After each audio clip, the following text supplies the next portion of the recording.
This is Living Power with Dan Hurst. Now, I love what was happening here in this sense. It's interesting that even though they refused to believe, Jesus' ministry never changed. It didn't change. Jesus didn't wash his hands and go, "Oh, what do I do now? They don't believe. Now what do I do?" We kind of have that approach. You know, I remember one time my dad was kicked out of this village. I mean, he and Don Barry, who was a missionary aviation fellowship pilot, they had landed in this town called Aluaren, and they'd gone in, and the people didn't want to have anything to do with them. They told them to get out. And so Dad said to Don, "What do you think I should do?" And Don said, "I think you should get out."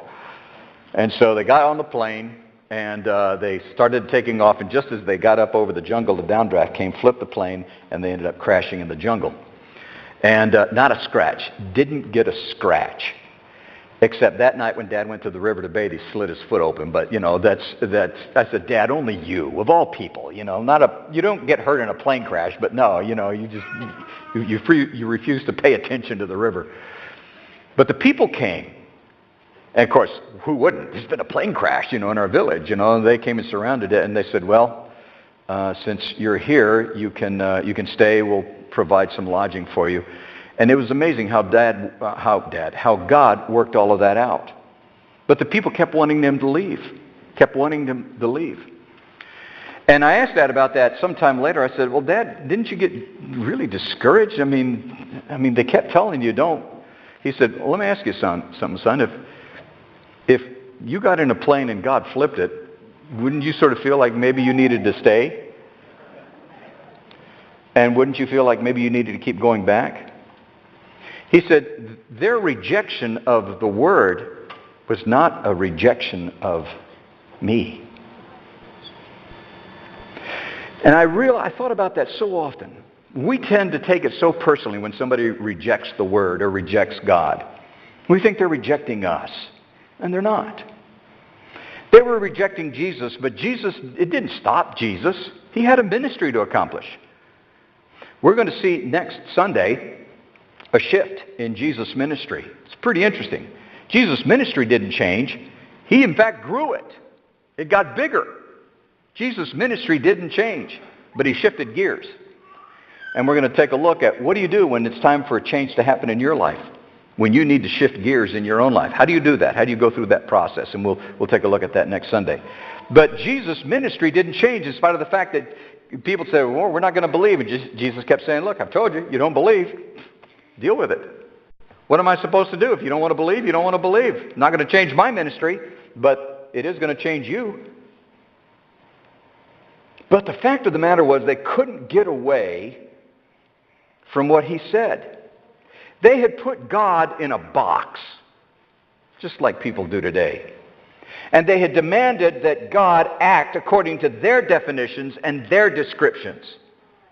They wanted the Messiah to behave a certain way. And when he didn't, it didn't fit their criteria. And so they wouldn't believe it. How foolish. But listen, people act that way today, don't they? They're the same way today.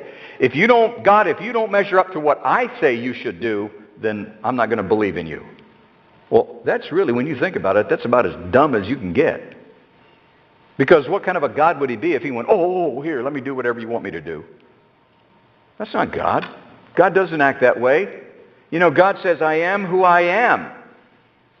And I'm not going to be something that I'm not just because it doesn't fit your criteria.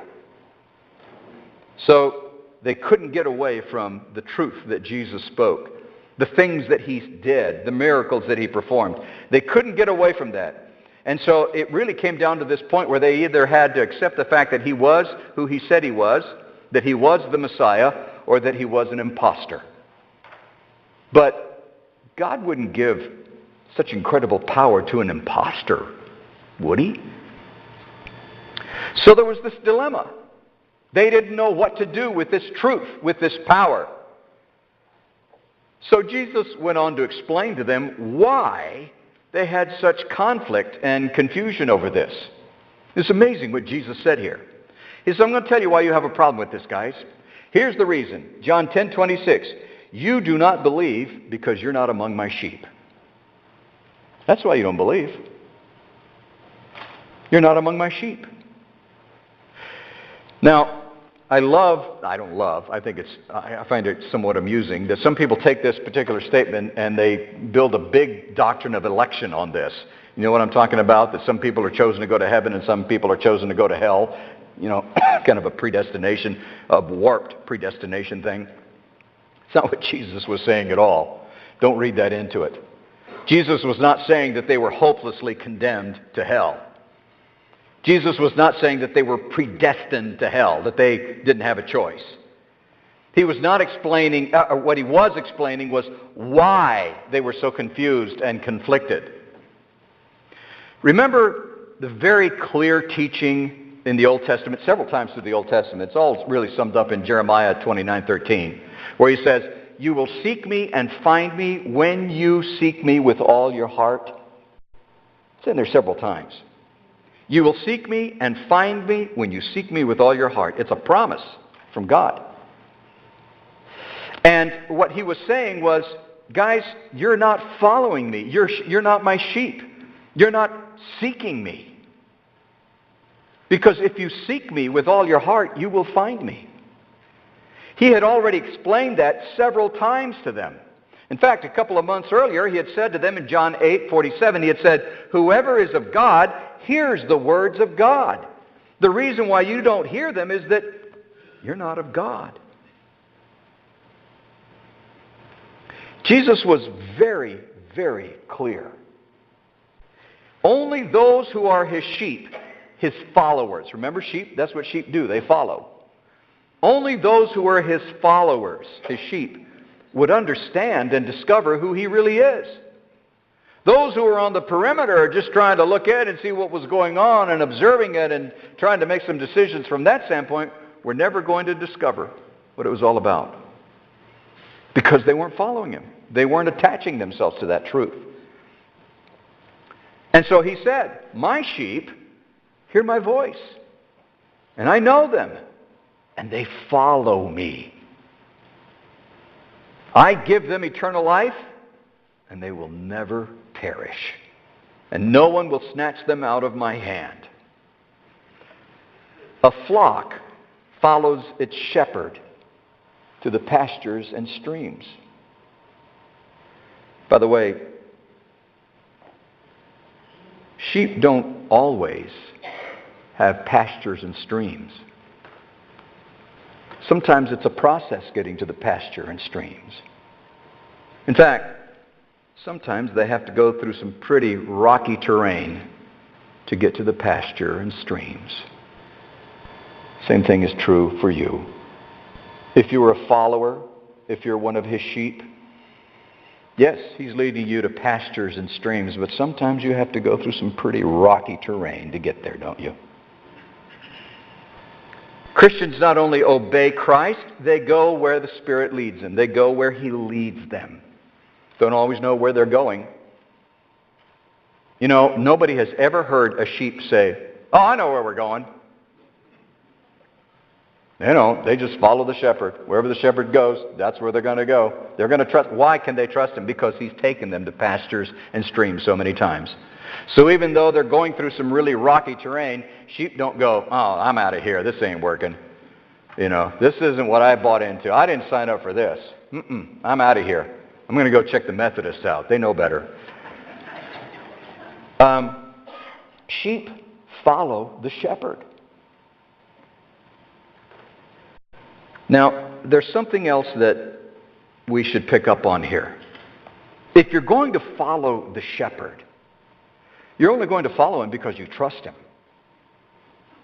You believe that he has the authority, the right, and the wherewithal to take you to pastures and streams. You believe that. And so you follow him. And even those times when you find yourself going through those rocky times, you know that he's going to eventually deliver you to pastures and streams. And even though sometimes in the dark, when you're there around in the pen and it's dark and it's a little cold and it's windy and you're hearing the wolves howl, you know that that shepherd is going to take care of you. Sometimes when those wolf howls get a little louder and closer, you might get a little nervous, skittish, but you're still trusting the shepherd. You still believe the shepherd can do what he said he would do because he's done it before, and you trust the shepherd. All of the resources of God, listen to this statement, all of the resources of God are committed to the preservation of his sheep. All of the resources of God are committed to the preservation of his sheep. Let me say it a different way. All of the resources of God, everything that God has and is, all of the resources of God are committed to preserving you. On behalf of Dan Hurst and the Open Class, we want to thank you for watching. We hope it was a blessing.